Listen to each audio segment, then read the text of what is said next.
nabwira abantu bantwerere abantu ntwerere n'abantu natwerereye ni gute nakora ubukwe ntubabwire simbatumire uza abakunzi mfite yego batuba bagiye gukubita kimwe cya kabiri 50-50 icyo nabivugaho ni kimwe twasezeranye ivangamutungo risesuye nyine twaragabanya ngize amahirwe ndakubonye nawe uri umubyeyi hari abantu bateye amabuye Platini bati ntabwo yagombaga gupimisha ADN gute se hoya da nta kosa yakoze noneho wowe wahukana urishinja iki niba uzi ko ntacyo wishinja guma hamwe abapimishe umugore wazanye undi mugabo mu rugo rw'umugabo ayo ni amahano kambabwire nimashaka abantu bantuke imbwa atari imweru bayitinya imbwakazi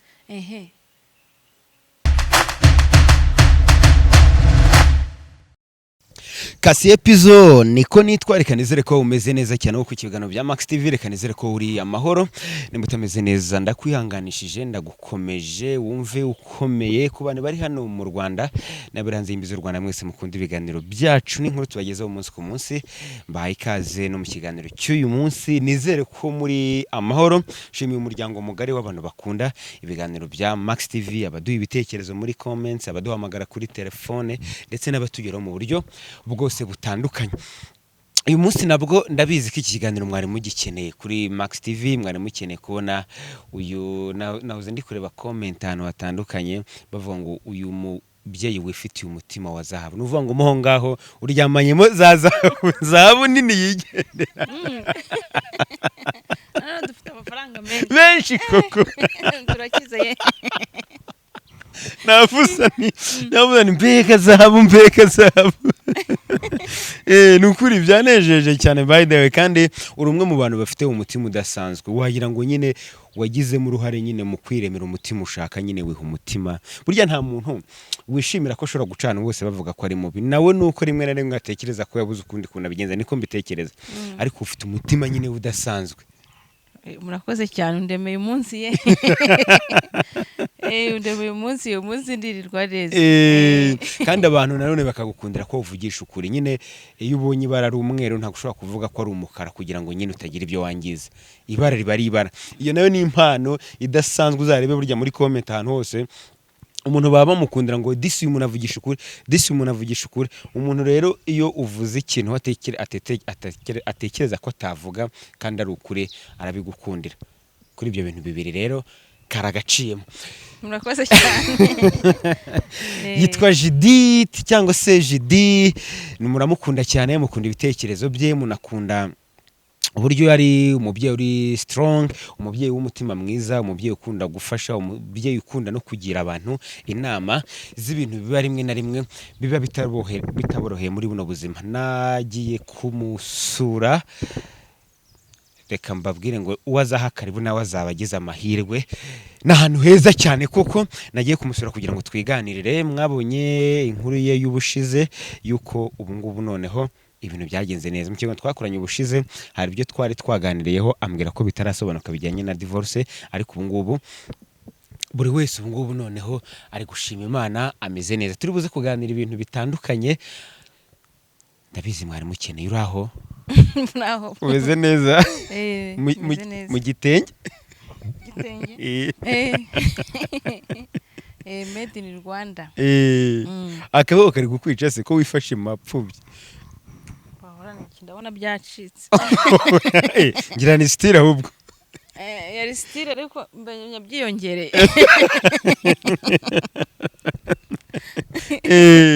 biragenda handi yego biragenda nawe umeze neza yego ameze neza Imana ishimwe yego ngo makuta ngo yarangiye nabonye twarangirije kuri ubundi narindi umufana navuze nti ubwo tugeze kuri 53 na 52 episode ya 52 muri season ya 3 tuzajya kugira nko muri season ya 4 noneho nanjye nsigaye ndira ubundi njya mbona abakobwa n'abagore bavuga yo this ndarize gize gutya mbona ngo iyo nguye nibirangije mwadukoze ibiki makuta se koko ifite episode nako season 3 zose iri mu ma episode agera muri magana ubwo urumva tudagejeje igihe nyine cyo kuyisoza tugakora n'izindi.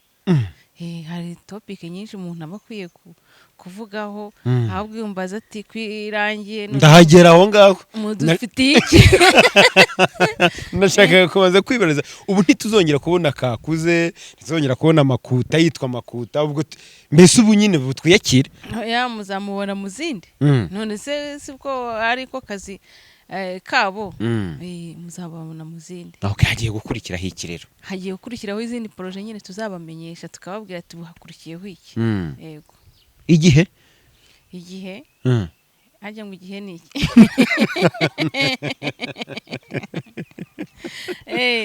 Igihe tuzakibamenyesha vuba nk'uko tugenda tubabwira ati twagize ikibazo iki n'iki tubaye duhagaze, twongeye twagarutse. ubwo nitumara kuba ready tuzababwira, ntabwo tuzabatindira. Ntabwo muzadutindira. Ubu vuba rwose turatangira twongere turebeho. Yego. uyu muntu mumbwirire ngo yakoze uyu nguyu. Yego. nawe arimo arabyumva. Mbo ubwo abantu rero bakomeze bakore subscribe kuri Kalisa Ernest Films kugira ngo n'izindi filime zibagereho vuba.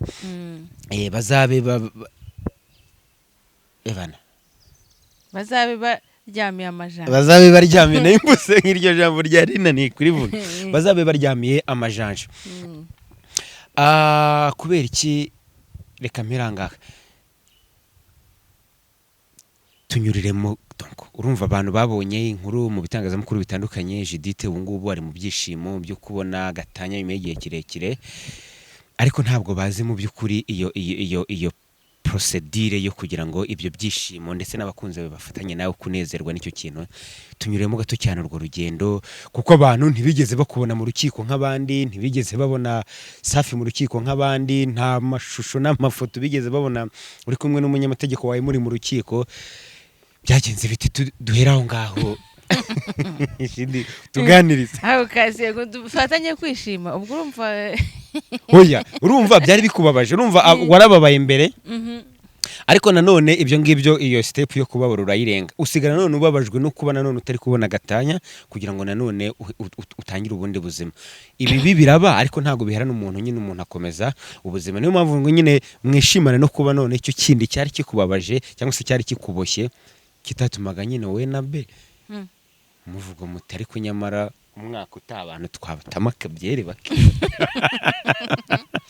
akabyere sarije umuntu atakasoma cyangwa atagatama abantu. Nuvuga ngo ninza ntago nzaza nambaye gutya. Mungu nshatse nakagutama akagasoma nuko ntakusoma kakunaniye. Bahita bakazana tukagasoma. Ariko uriya munsi nzagerageza nza nambaye n'agakoti. Ndahera kureba ahantu hera tuganirize kweri. Ahantu mpera ngewe ntago divorce yigize ikibazo kuri ngewe. Kambisobanurira abantu nta kibazo kigize kibamo ngo cyangwa kigire imbogamizi kuri ngewe. Ahubwo nyine ikintu cyabaye yatangiriye umugabo niwe wabanje arayishaka muri Canada. Ajya muri processes zayo arayishaka, antumaho ngo njye gusinya. Ngeze aho njya gusinyira barambwira ngo ninsinye ntabanje gusoma document ngo numve nyine ingingo zirimo. Bo bakubwira ngo hita usinya? Yego. Numvishe ingingo zirimo ndababwira nti se ntabwo nsoma. Ati yatubwiye ko mwabivuganye ngo rero sinya. Kandi urumva muri divorce haba harimo ingingo n'impamvu itumye nyine mutandukana. Urumva ntabwo wapfa gusinya ibintu utazi ibintu birimo. Yego. Nafashe n'ikaramu ako ndatekereza naba nsinye ibintu byancisha umutwe. Nuko ndababwira nti reka mbanze ndebe ibirimo. Barambwira bati yatubwiye ko ibintu byose mwabyumvikanyeho usinya. Ni hoya se ko mbona igiye kuba automatique ubundi mukurikije iki? Ati iyo mumaze umwaka mutahura mutavugana kandi mumaze umwaka n'igice. Ni ntabwo ari byo rero. hashize iminsi 3 turi kumwe bati twereke proof banzanye tuvideo n'amafoto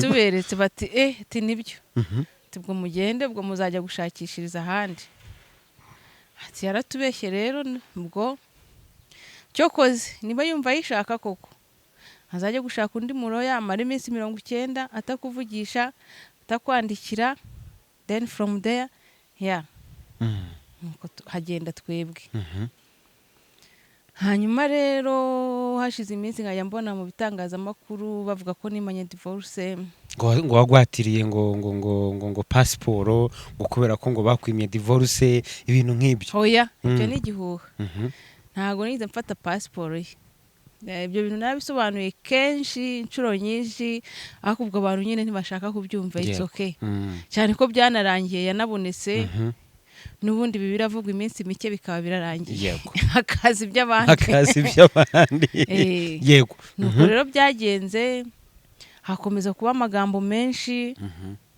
ndavuga ariko wa mugani ko ndeba ibyo kubana bitagikunze wa mugani noneho uwayishaka mu buryo bwiza urumva yashatswe rwihishwa ye ntabizi hanyuma rero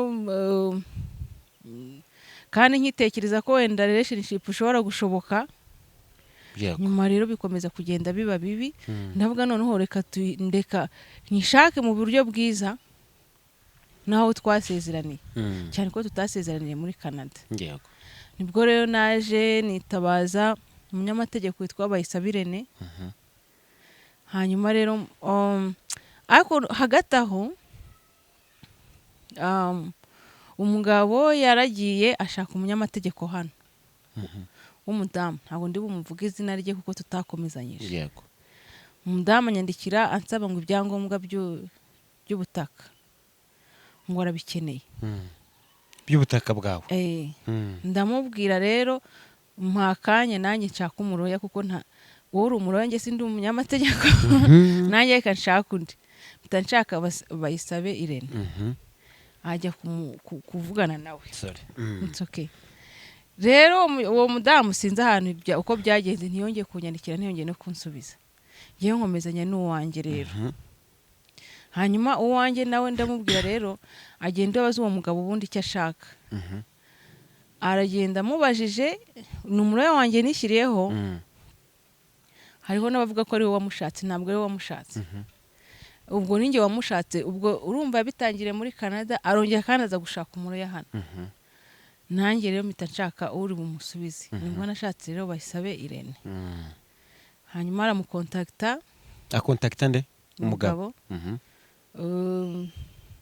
noneho niwe bavuganaga Bayisabe Irene nawe akaza akambwira ubwo rero duhita tuyitangira gutyo ariko biturutse ku muroya wanjye noneho wa muroya w'umugabo we sinzi aho yanyuze byarangiriye sinongeye kumwumva nuvuga ngo ubwo divorce yabonetse ku muroya umwe uri hagati ya mwese ariko ninjye wamushatse ari we wamushatse ntago nzi ibyo yamubwiye ibyo bavuganye ariko umuroya yaraje arambwira ati mufashije nawe hari ikibazo ndamubwira nta kibazo as long as iyo divorce izaboneka nta kibazo kuko yaramaze kuyishaka inshuro ebyiri wa mugani n'abantu bantunga agatoki ngo ndi kuyimwima nuko rero dukurikiza amategeko asabwa kwa kundi witaba urukiko bwa mbere kubera ntago tubi naho twese twabikoreraga online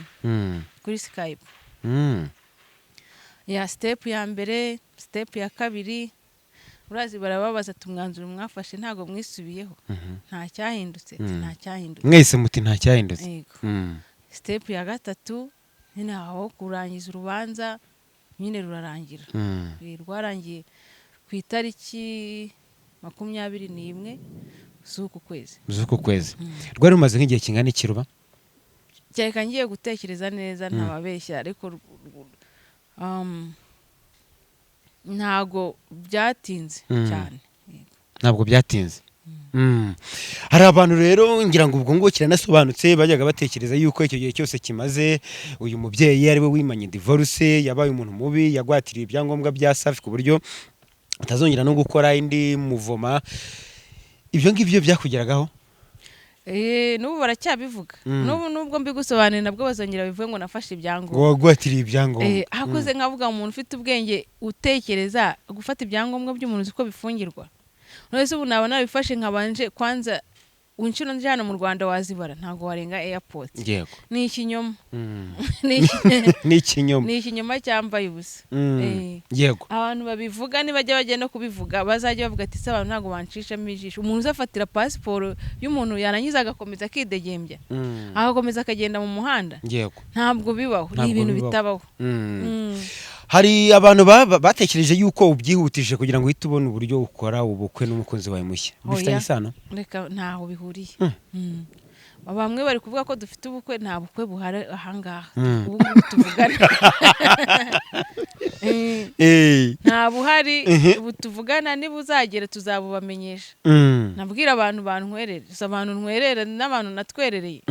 Ni gute nakora ubukwe? Ntubabwire. Simbabwire, simbatumire. Ntubatumire. Uza abakunzi mfite. Yego. Ntago ari byo, nta hantu bihuriye. Yego. Abantu bakimara kubona gatanya umutwe w'inkuru, zimwe mu nkuru bati Judith yabonye gatanya y'umugabo we aritegura gukora urugo rwa kane, rasinzi rubanza baravuga ngo rwa kane. Inkuru donc ibonye comment nk'izo cyangwa se umutwe w'inkuru nk'iyo kuri wowe, nyine nta kintu biba bimbwiye. None se rwa kane abo bantu baza bakaberekana. Iyo umuntu yasezeranye n'umuntu aba yarasezeranye n'umuntu mu mategeko, bakabana nk'umugore n'umugabo. Abantu baba babazi abo bantu ntago mwasezerana mu nzu. Yego. Cyangwa no mu nzu mwanasezerana musimbiza ariko na magambo. Yego. Ikindi rero cyazamuye amarangamutima ya benshi rero bati umugabo nta kintu afite, ni Hakimi neza wigendera. Batari ko Judith turabizi ko ari boss ready, afite ibintu bitandukanye hano mu Rwanda, afite ibintu mu mahanga, bati bagiye gukubita kimwe cya kabiri 50-50. Niko byagenze koko, niko amategeko yabyanze. Ntago njya nkivugaho kuko ntago ari byo. Kuko icyo nabivugaho ni kimwe, twasezeranye ivangamutungo risesuye, nyine twaragabanye. Ntari icyo bitwaye se. Ese kuba wisekera nkaho nta kintu bitwaye. Nase bitwaye. Baranyekesani. Nta kintu bitwaye. Amategeko nyine arakurikizwa. Nuko nyine byagenze. Nta kintu bitwaye? Nta kindi rero nabivugaho nuko. Abantu muri comment nazo ndi kureba ahantu hamwe wakoze inkuru bari kuvuga bati Safi ni umugome. Nawe ubibonamo nkaho Safi ari umugome muri no case yawe cyangwa wowe ubibona nk'ibisanzwe? Ibyo nta kintu nabivugaho. Ntabwo ngiye kubeshya. Arangera nkirinda kugira ibintu byinshi mvuga nkavuga. Ibyo nasubira mesho.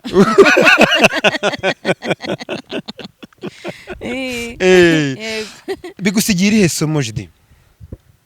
Nsigiye isomo ryo ku babarira ubwire. Bigusigira isomo? Isomo ryo kubanza gutekereza kabiri mbere yuko ufata umwanzuro wa buri kintu cyose ugiye gukora. Kubanza kugitekerezaho ukareba koko icyo kintu. Kubera cyari iryo somo ukuyemo? Nuko nyine hari igihe nyine uba imvura iguye. Ariko buri gihe twakora ikiganiro imvura iragwa. Ese n'ubushize imvura yari yahereye mu gitondo. Igwa. Nigwa kabisa. N'ubu irazindutse. Ariko ni umugisha. Yego muri hangana gatoya cyane akavura kari katwimuye. Iyo naganire n'uyu mubyeyi buri gihe ni umugisha. Nyine imvura iramukigwa ebana. Kandi twamara gukora hashanga kanya nkabona irahise. Wari kiri kutubwira isomo wavanye mu hahise hawe, uri no kutubwira impamvu ari iryo somo wavanyemo. Somo navanyemo ariko se nanakubajije neza mu bijyanye n'iki? muhaye donc urumva ibi ngibi uciyemo havuzwe byinshi, wanze gutanga gatanya, watwaye ibyangombwa, gatanya igira gutya, umugabo arayishaka biranga, nawe ufata umwavoka murayishaka murayibona, iyo scenario yose kugeza uyu munsi uri free, wavanye muri isomo? Isomo navanyemo nuko isomo ariko ry'urushako, ntujye mu isomo rindi, mu isomo noneho ry'urushako. isomo navanyemo kugira ngo n'undi muntu wenda udukurikiye ashobora kuba nyine yakwigiramo icyo kintu. Ni ukwizirika ku bintu bidashoboka. Iyo ibintu bidashoboka uba ugomba kumumva ingona ukabireka. Yarabitinzemo igihe kirekire, nyine uratekereza ukavuga ati iyo mbivamo kare buriya, ariko nyine ubwo ni igihe kiba kitari cyagera. Ubu kiga andi masomo. Hari icyo wicuza mu rugendo rwawe rwahahise? Ntacyo. Mbona byaragombaga kubaho. None se ubwo si desine nyine yawe nyine bizakubaho buriya ngo biba bihari nyine, nta hantu wabicikira. Ubwo nuko nyine ukabikuramo isomo nk'uko mbikubajije. Hari abantu bagiye batekereza yuko iyo umuntu ashatse umukunzi, yaba umugabo cyangwa se umugore agashaka undi mugabo cyangwa se umugabo agashaka undi mugore, nyuma yo gutandukana n'undi muntu, hari igihe bikoreshwa no kugira ngo yereke wa wundi ko ari lovable, akunditse, atashobora kubura umuntu umukunda, ariko akenshi na kenshi bikarangira uwo washatse kwereka uwo nguwo ari ubabaye. Ntabwo sinzi wenda nimba ujyura na comment nk'izo, ariko uramutse uhuye nazo reka tubasubize batari bazi icyo kintu. Nanjye bajya babivuga ati njya mbona comment z'abantu ngo nuri yaraje mu mabazi, barabivuga. Ntangaho urugero, ndi urugero rwiza, nta kibazo. Katwaho kujya gushakishiriza ahandi, kandi nanjye ibyo bibazo nawe uhari, nanjye mpari. Bati ubwo ahise ajya mu rukundo akaba proud, akerekana umukunzi we, ni ukugira ngo yereke Safi ko nta kintu byamutwaye, ni ukugira ngo uko byenda kose burya abantu bakundanye, iyo umwe abonye undi mu rukundo hari akantu yumva nyine, donc hari ukuntu yumvamo akantu. Hari abantu batekereza rero ko kuba wese ujya mu rukundo ukanamwerekana ari ukugira ngo babaze Safi, basubiza abo bantu. Ubwo ntabwo ari byo, kandi n'imbere y'Imana ntabwo ari byo. Kuko nagiye mbivuga kenshi ukuntu uriya muntu twahuye, kasiye naraguye ndavunika, kambikwereke, niwe wandwaje. Uyu umukope wawe? Niwe wandwaje, niho byaturutse. Kanze mbikwereke. Ibyo bintu byo nibikishe n'ubwa mbere sana ndebe. Narabivuze cyane. Abantu wa mugani bagiye bareka gutekereza ko urukundo rwavuye mu kirere byo kugira ngo umuntu aze yihimu. Nta hantu bihuriye. Ubwo nshatse kujya, ubwo nyine nazababara wa mugani wabo ubundi ari urukundo rudafite aho rugize. Dore nkwereke, dore uko nari narabaye. Yawe.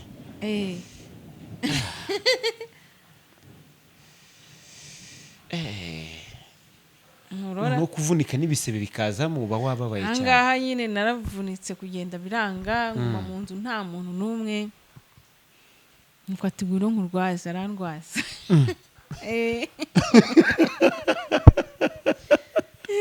Mwari mutiratangira gukundana icyo gihe? Reka. Tuziranye nk'uko nziranye nawe. Nk'uko urahita umubwira nti ahantu mba niho habonye. Ati ngo yizire nkwiteho. Ati ngo oye. Ati se waje tukajya kunywa ka kofi. Se turajya kukanywa ndagenda. Ati se byagenze bite? Naravunitse. Akaza aje kundeba ati bawe ati ntago ngusiga. Akavuga ati reka nkujyane nkwiyegereze kuko yari afite amasomo, yari arimo yiga. Hanyuma nanjye ubwo nyine none ko ntahagurukaga. Nari kubyanga nshingiye. Ko ndemera ndagenda arandwaza. Ntabwo byaciriye aho ngaho. Kitagangurirwa nanone kirongeye kirambabye. kirakubabye ahantu aya tujye twiganira ni ukuri that's why I love you ngewe ndaza tukaganira nyine nabwo kiba kirambabye ahangaha aho hantu abantu batari kureba ngewe ndi kubareba ahantu hasi ahangaha nabwo kiba ikindi kibazo naho harabyimba hangana gutya ngize ukuguru ngize ni ugize no ku kibuno ikintuza cyakuriye ntuze nturi ko wanyereka uburwayi noneho ndaremba burundu oh sorry uburwayi mba ndarembye nuko arandwaza ndakira nuko rero nyine maze gukira ati se twakundana kare ndabitsemba kandi yarakugiriye neza n'undi umunyabibazo wigendera tuvugana ndi umugore w'umugabo mu mategeko yaransize ariko ndacyari mariye yego utuntu twose uramubwira ndavuga n'ubu ndamwirukanye birarangiye ejo arongera arabimbaza ntabwo nawe uyu muntu kubera ibyo namubwiye byari ni ibintu byatuma umuntu avuga ati uyu nguyu reka hanyuma ndavuga ariko ubundi wa mugani umuntu wandwaje akishingirira ibibazo byose n'ibyo bibazo namubwiye ntacike intege let me try yego uti buriya nakwakira reka ndebere ko wa mugani no kwibuza amahirwe nyine tutangira tumenyana nyine turamenyana yabo tugeze ku rwego rwiza yego mugeze ku rwego rwiza mu rukundo rugeze haryoshye kabisa ntabwo wari ufite abandi bantu baguteretaga icyo gihe bari bahari niki wamurutishije abandi rero urumva nyine yanyeretse urukundo yankunze mu gihe ntakwiriye gukundwa abandi babivugaga ku munwa bariyo ntazi ka message utanabareba ngumenye n'icyo batekereza ariko umuntu muri kumwe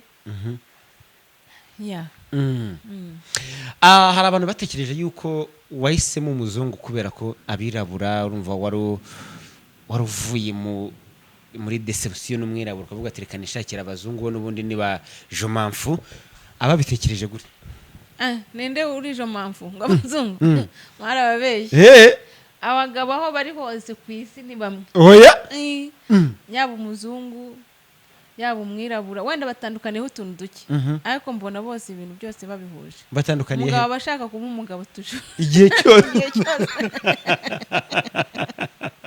ntabwo bivuze yaba umuzungu yaba umuhinde yaba iki umugabo ni umugabo bose batekereza bimwe wenda ibyinshi barabihuje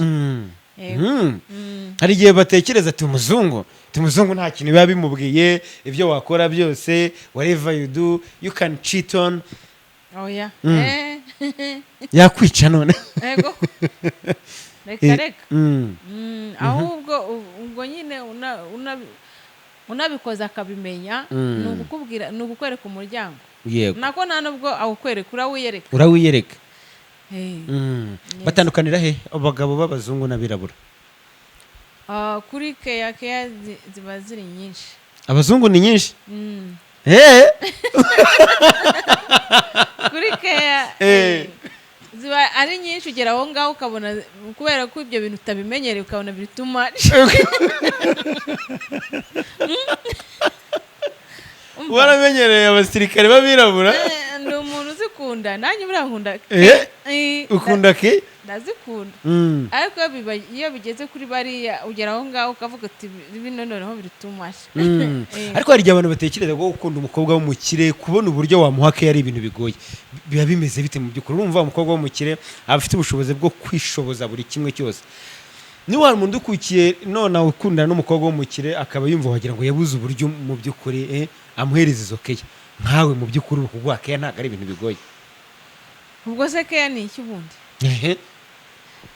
ushobora no kunzanira akabombo aho kabombo kakaruta umuntu waguhikiza ayiguhaye umutima mwiza ashobora no kugenda akakuzanira akaji nka kariya akaguhereza kakakuzanira ashobora no kuvuga ati byutse mu gitondo kakakuzanira ka breakfast cyangwa nawe kakamushyira utuntu duto ntago bigoye ntago bisaba ibintu byinshi ntago bisaba ibintu byinshi reka tuve muri hano hahise hanyuma tukwifuriza amahirwe masa n'umukunzi mushya ntabwo ujya ugira ubwoba iyo utekereje ko ntago ari wowe gusa umuntu ashobora gukundana n'umuntu ariko agatekereza ko bashobora gutandukana nubwo buri wese aba yifuza yuko barambana basazana iyo utekereje ko ejo hashobora kuzamo ako kantu kari black cyangwa se kumwijima ntago ujya utekereza kuzahita uzinuka urukundo burundu oya nanone ugiye gutekereza ibyo ngibyo rero waba urimo kwiyemukira cyane ahubwo wasenga cyane ugasaba Imana ngo ntibikubeho ntago wajya kuvuga ngo nawe ngo azagenda ngo nawe bizagenda gutya ntago wabaho neza ntago wakwishima ahubwo wenjoyinga iyo moment urwo rukundo ugasenga n'Imana ikagufasha yego bivuze ngo ubu ngubu umuntu watekerezaga yuko yabihiwe n'urukundo ujya wumva sinzasubira mu rukundo sinzongera gushaka umugabo cyangwa se sinzongera gushaka umugore wamushishikariza rwose kongera akanyungu utakumva hajya umugani wo mu gifaransa bavuga ngo ntabwo nkuzi neza rero nimbivuga nabi ntimunseke bahite reka nkuvuge mu kinyarwanda nayo ngo dupanga gahunda zacu Imana nayo iri kuzitupangira izindi yego ushobora rero gupanga ngo njye nta wundi muntu ushobora kujya muri relationship kandi umuntu ari nguwo ukajya unamunyuraho ukanamusuzugura ntunamusuhuze ariko mukarangiza ugasanga niwe mugize muti niwe wa muntu wawe ukavuga ati disi yo mbimenye yego rero no kuvuga ngo nta muntu utabivuga iyo uvuye muri relationship noneho byongeye iri toxic relationship mbi uba wumva nta yindi none se nta byiza ubuzi nyine yego nta byiza ubuzi bibi gusa urumva se umutima nyine umumeze uti aba ari urutare yego ariko Imana nayo ibikureba uvuga ati mwana wanjye nubwo ubabaye ceceka ndaje ngusetse yo yego Imana ikakuzanira wa muntu no mu biganza byawe ngo ba none se ubuze ndi urugero rwiza uyu muntu yaje kundwaza se ati kumva atari Imana yamuzanye mu bantu bose mwari muziranye akaba uza kukurwaza akaba ari undwaza atanizeye wenda ngo wenda yari no kumbaza ngo dukundane wa mugani nkanamwangira ase wamwangira gukomeje cyangwa kwari ukuvuga uti ntawamenya nawe wasanga aje nk'ababandi hoya nari nkomeje nta byari bindi mpo icyo gihe ahubwo nyine nawe akomeza arahatiriza ashyiramo effort ndavuga uyu muntu reka nze ndebe yego maze rero ubundi mbona ibyo ntigeze mbona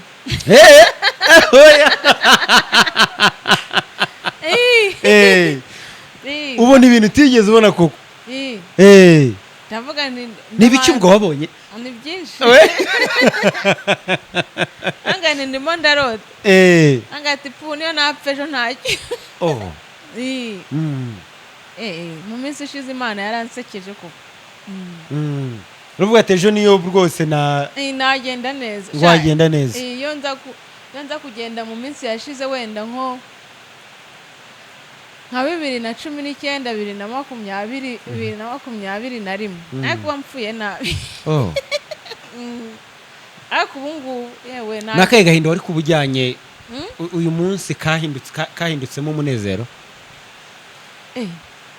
ni byinshi ni byinshi ntabwo niwe mbivuga ariko ubu ngubu rwose nagenda neza ubu wagenda neza ni uwuhe mugabo utekereza kuri wowe ko atari umugabo wo kwihanganirwa mu rugo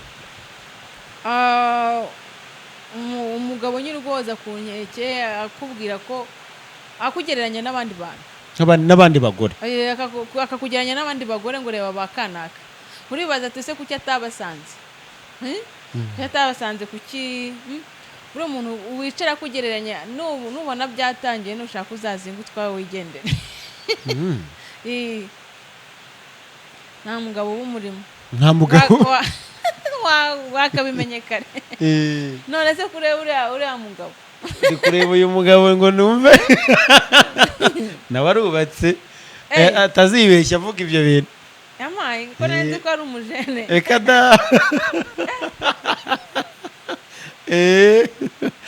arubatse uyu mugabo nawe umugabo ni uwo kubahwa rero yego icyo nicyo kintu umuntu ashobora kubona mu rugo agahita aruvamo akavuga ati uyu nta mugabo nashatse naherekeje abandi guta agaciro ntacyo bumaze umugabo watangiye kukugereranya n'abandi akakubwira ko akakubwira bakana akareba ubwo nyine nta gaciro uba ugifite nta gaciro uba ugifite mama naho umugore we umugore utekereza ko atari umugore mwiza mu rugo ko tujye tugira abagabo inama tunagire n'inama n'abagore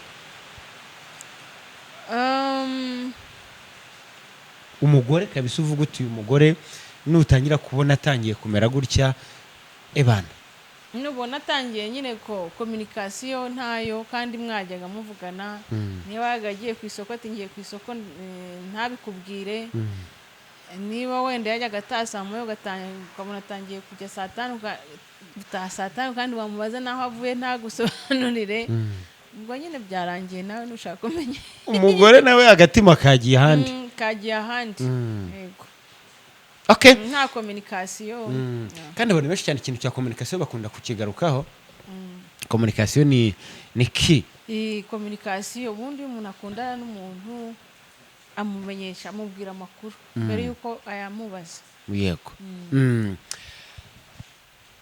hari ibintu bifitanye isano n'ibyo ngibyo n'ubundi nari nkubajije byasakaye mu bitangazamakuru bitandukanye ndetse no ku mbuga nkoranyambaga muri rusange by'inkuru ya Platini uri umuhanzi nawe ku muziki wawe umwe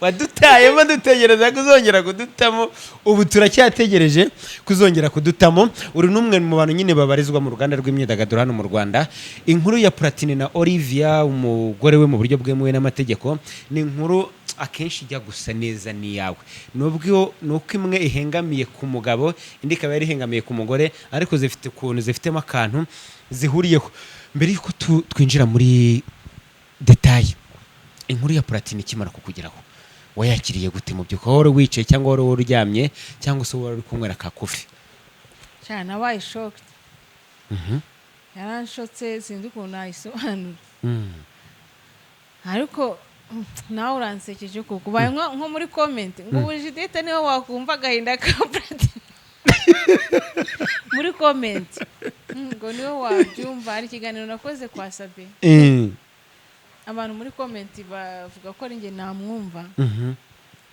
ariko nyine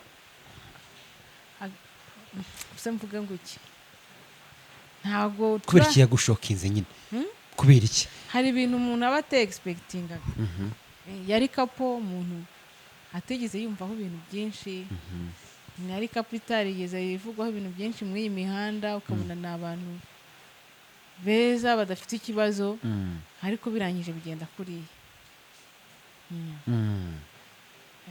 rero umuvandimwe Platini yakwihangana ngewe ntabwo ndi buvuge byinshi ku n'ubundi ntabwo turi buvuge byinshi yihangane pe umuvandimwe yarahuritse kabisa yarahuritse neza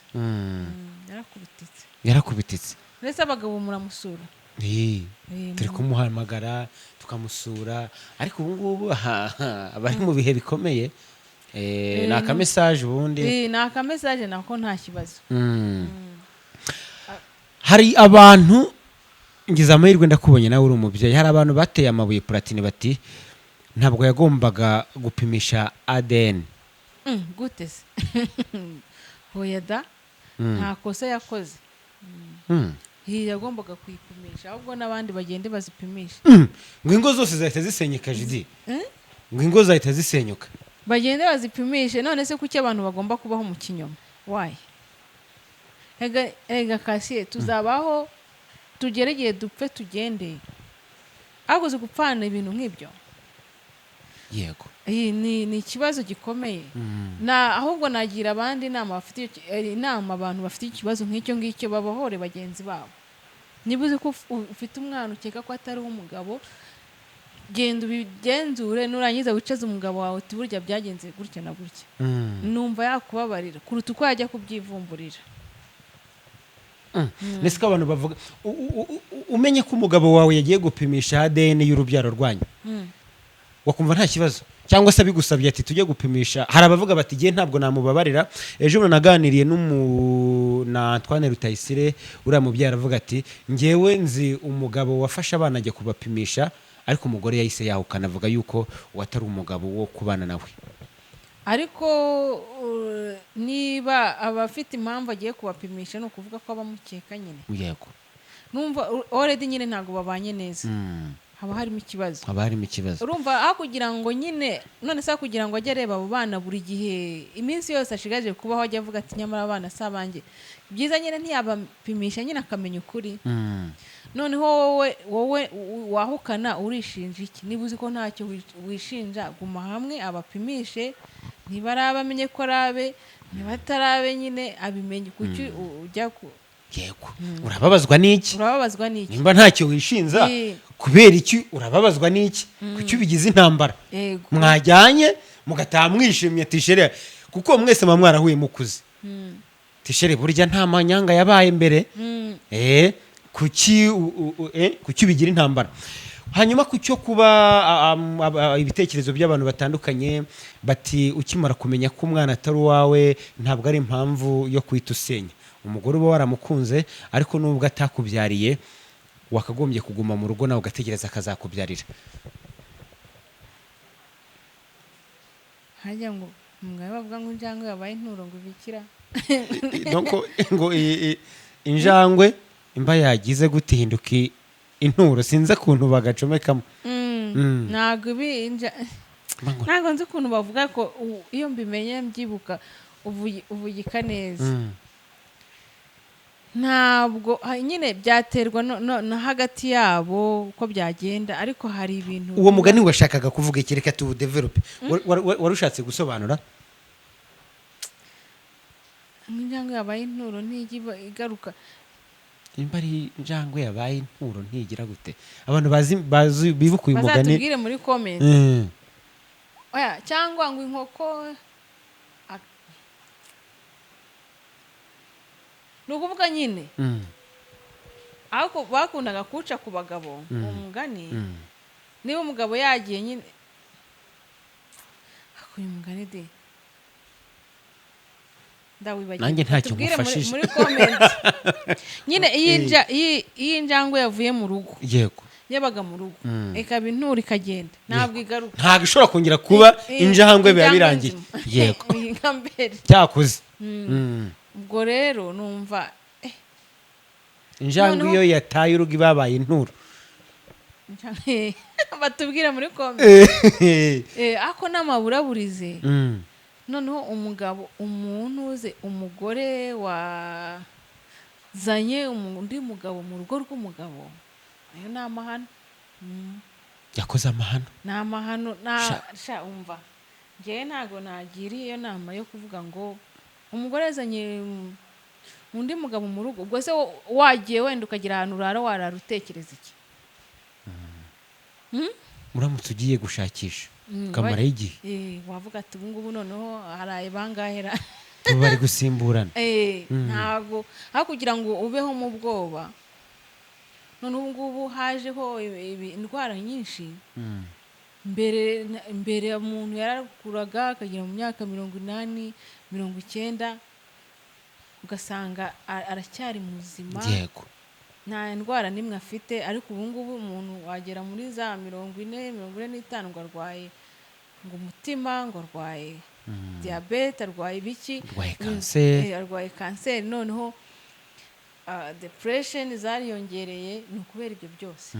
Aho kugira ngo rero ubeho mu bwoba wakriyetinga uburyo cyangwa se ubaye kuba mu bwoba nicyo kihano gikomeye cy'ubuzima. Ubeho utishimye buriya kutishima ni bibi.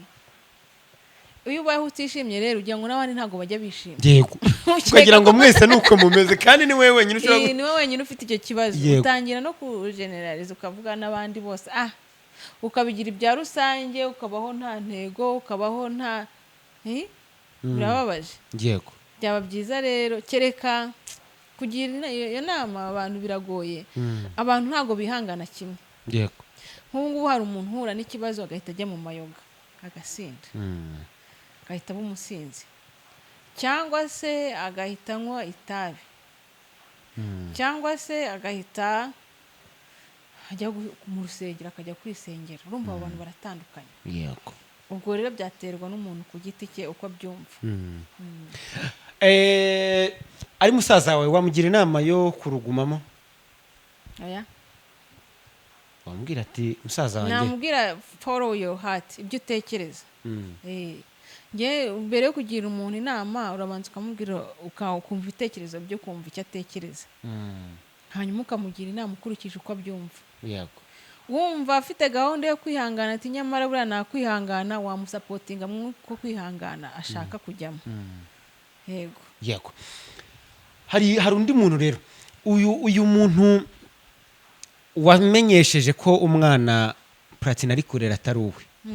Hari abantu bamwumvise baravuga yagombaga kuvuga ko umwana bari kurera ari uwe, ariko hari n'abandi bavuze bati ni umutindi, ni umugome, asenya urugo rw'abandi. Kuri wowe ari musaza wawe wamugira inama yo guceceka ko umwana bari kurera ari uwe, cyangwa wamugira inama yo kuvuga yuko umwana bari kurera ari uwe? Mbere na mbere uwo muntu cyo namubwira yagiye yivanze mu bitamureba, ntabwo yari business ye. Ariko njyewe wenda ndi uwo muntu nagenda nkegera umugore nkamushishikariza kubwira umugabo ukuri. Akaba ari wo bimwibwirira. Ahubwo nkamunyuraho kugira ngo njye gusenya, nkabanza nkagenda nkabwira wa mugore we kureba ibintu bizwi wabwiye umugabo wawe akamenya ko umwana atari uwe, mu buryo mu nzira nziza. Kandi ndakeka ko iyo aza kubimubwira akanamuganiza akamubwira ati umwana si uwawe byagenze gutya na gutya, ariko umubabarira. Yari kumwumva, nta nubwo twari kubimenya pe. Byari kuguma aho ngaho kandi bakabana neza. Nawe agategereza akazamubyarira mama. Rero uwo muntu yarihuse, ntabwo ari kujya kuvuga ibyo bintu. Wenda n'umugore wenda hari igihe wenda yavugaga nzabivuga igihe runaka ntawamenya. Muri bose nta n'umwe turumva verisiyo ye. Yego. Muri bose nta n'umwe turumva verisiyo ye.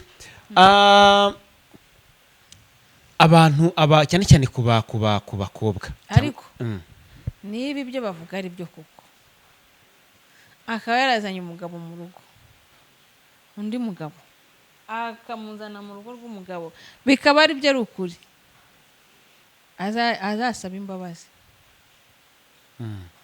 Azasaba imbabazi, azicare yigaye asabe n'imbabazi, kandi usabye imbabazi arazihabwa. Twese se ntago turabere, nta muntu udakoze. Nurumva ntago ari we wenyine wabikoze, nta nubwo ari nawe uzaba wa nyuma, ahubwo icyiza ni ukumenya amakosa wakoze ukaresabira n'imbabazi. Usizo mbabazi zashoboka. Donc urumva nyuma havuzwe byinshi, yahise afata amafaranga yose arayajyana, yahise asabura ibikoresho byo mu nzu arabijyana, na nyuma y'ibyo byose hakiyongeraho no kubeshya ko umwana ari uwa Platini. Izo mbabazi Platini wumva yazitanga? Ntacyo. Azazisabe ariko azimwima, ariko yazisabye, cyangwa nibyo bintu bigarure ko yongera pakira, yongera avuge yicare. Ubu ngubu wenda aho yicaye ntago atekereza, ntago yumva wa mugani. Ashobora gushyira ubwenge kugira akavuga ati wa mugani narakosheje, reka muhamagara ati byagenze gutya, noneho reka bigende gutya. Ariko se abantu bavuga bati ni icyemezo kigoye kubwira umugabo ngo uyu mwana si uwawe kandi mwarabanye umufite.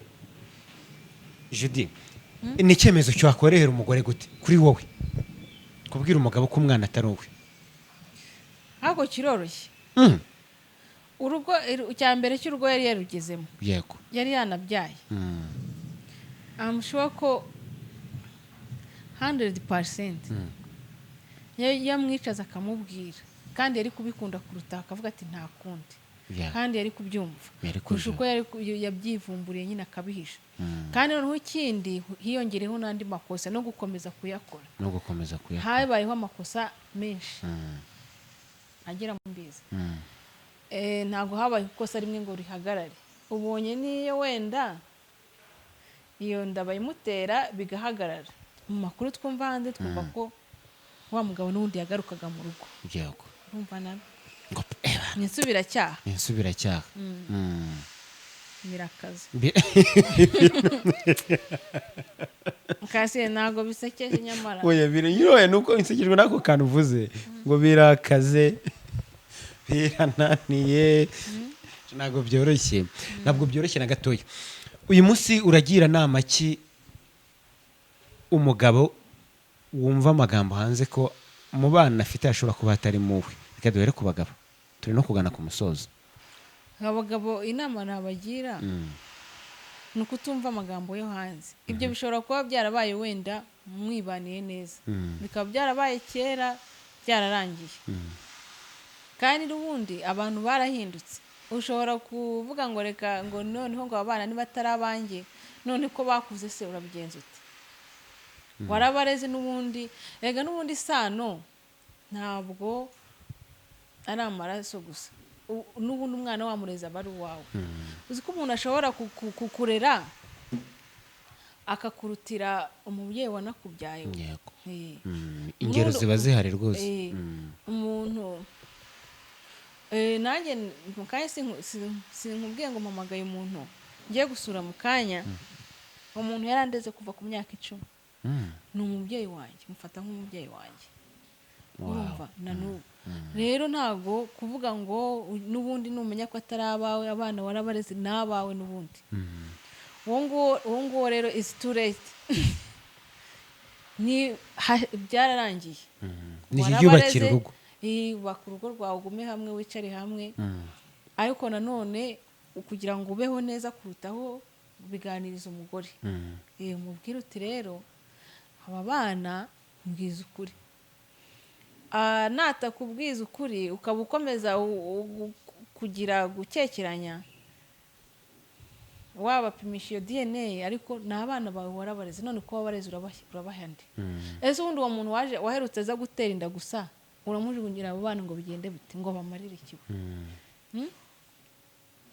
Ubundi so ahubwo reka tubwire abagabo baza gutera inda mu ngo z'abandi tubite amazina.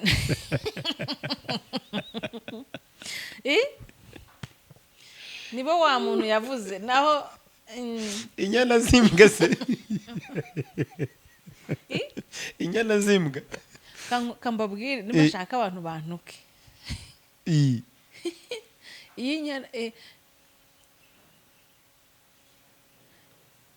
Imbwa atari imweru bayiti imbwakazi. Komeza. Hashize iminsi, hashize imyaka myinshi sinibuka, abagabo babiri baratonganye, baranarwana, turahura tujya kureba, baratongana. Noneho umugabo abwira undi mugabo ngo wambwakaze.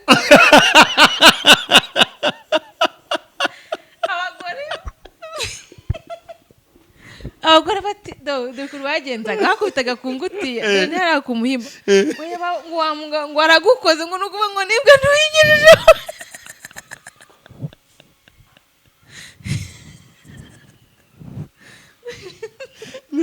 Urumva warenze ntabwo urageza ku bimbwa byiwe ngo nibwo ntuyigirije. Abagore baba bararikoze. Ubwo noneho yaramwirukankanye, noneho bararwana yanga guhagarara, kandi ubundi bari barekeyeho. Abagore bavuga ati yewe uguze ibintu agukoze ati nibwo noneho.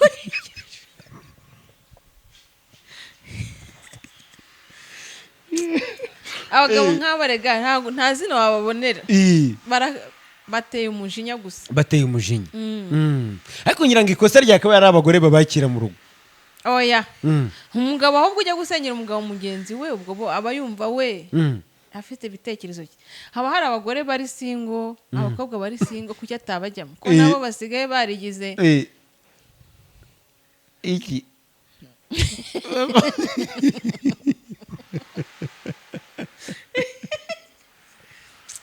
Aha. basigaye barigize iki niko kuki ahubwo abagore bakaba bari mu kibazo kuki umugore we yakira umugabo wundi mu rugo rw'umugabo mu by'ukuri none se uwo mugabo we utavuga ati barankubitira n'umuhini mu nzu y'abandi waba afite bwonko ki nako wamugana agakinga agakomanga kinjira hakinjira mu nzu itariye kandi afite inzu ye uke mbega atamufata ngo amujyane mu ye wumvaga agasuzuguro abasuzuguye umugabo mugenzi wubatse inzu cyangwa ukodesha inzu ihenze n'uburyo bigoye i Kigali kwanza bakagombye no kureba iyo bajya niba hari ibyo bahuriyeho bakagombye kureba iyo bajya ariko muri iyo nzu bakayiha amahoro iyo nzu bakayubaha yego Judith reka nkurekure rero ndabona n'akabeho kameze nabi hanyuma nkubwire ngo congratulations ubu ngubu umeze neza wanambwiye ko urukundo rugeze haryoshye abantu bitegure filime nshya kuri zizaguma guca n'ubundi kuri Kalisa Ernest Films yego ni filime makuta bari barayikunze noze ndi kureba 50,000 100,000 izizaza zo ndizera ko bazazikunda kurushaho ndizera ko mumaze igihe mubyitaho kugira ngo abantu bazarusheho kuryoherwa tugana ku musozo rero abakunzi bawe abantu bagukunda ababyeyi abana abakiri bato abagabo message rero akari ku mutima wa Judith mba nakwibarije ibyanjye ariko naye hari akantu kabari ku mutima kubera ko ubuhuye n'abantu ubizi neza ko bagukunda nego nakoze rero tutari twaje ntaye nabwira abo bantu nagira ngo ngaruke kuri Judith Entertainment mbabwire ko hari n'indirimbo umuhanzi wanjye Ndoli Terezoro yasohoye yitwa Sinzakuvaho duherukana gukora ikiganiro nkubwira ko tugiye kuyisohora yego mwari mugiye kudutamo none ubu mwamaze kudutamo twayishyize hanze ni indirimbo nziza cyane reka nyishyira hano muri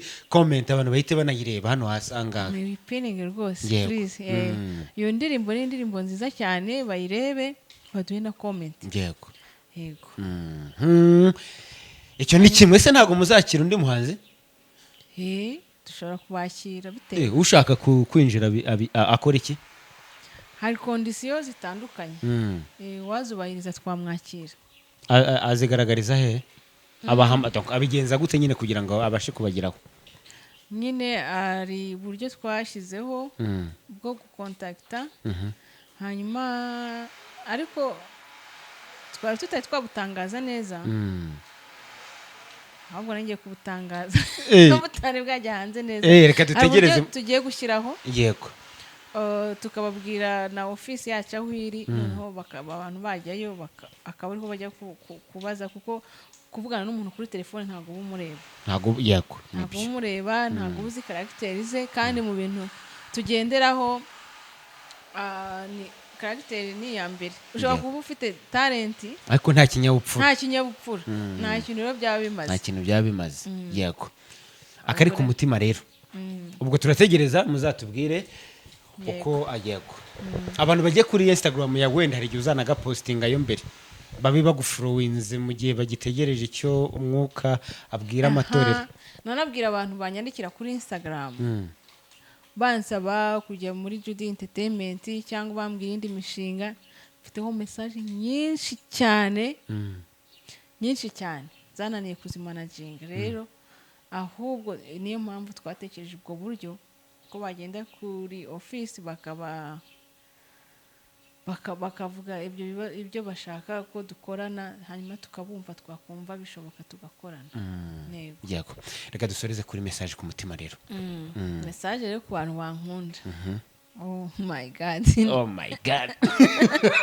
umva ko bahari kasi barahari ko hari benshi koko Imana nababwira ngo Imana ibahe umugisha urwo rukundo rwanyu mukomeze mudusapotinge buriya rero iyo ubonye n'abantu bagukunda bakwereka ko bahari ukora n'ibyiza kurushaho yego abantu baza bakagusapotinga ntibaguce intege ni ukuri ndabashimiye muri rusange ari abana ari abapapa ari abamama Imana ibahe umugisha nkasoza mbabwira rero mugende kuri Judith Entertainment tubafite indirimbo nziza cyane indirimbo zihimbaza Imana twese ibyo dukora byose tubiragiza Imana niyo iturinda niyo itubeshejeho byose nta kintu twakora imana idahari. Imana idahari wese ntabwo uzongera kudutamo vuba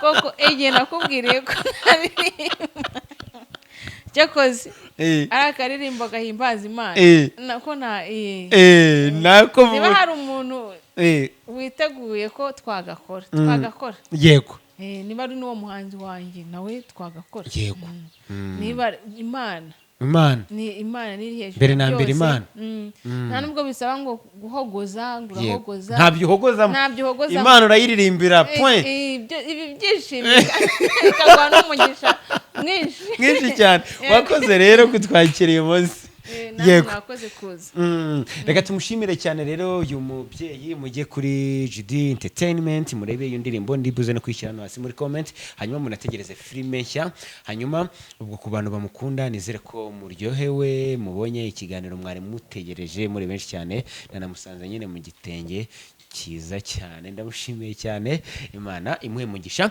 of course kasi episode that's my name Mugabo.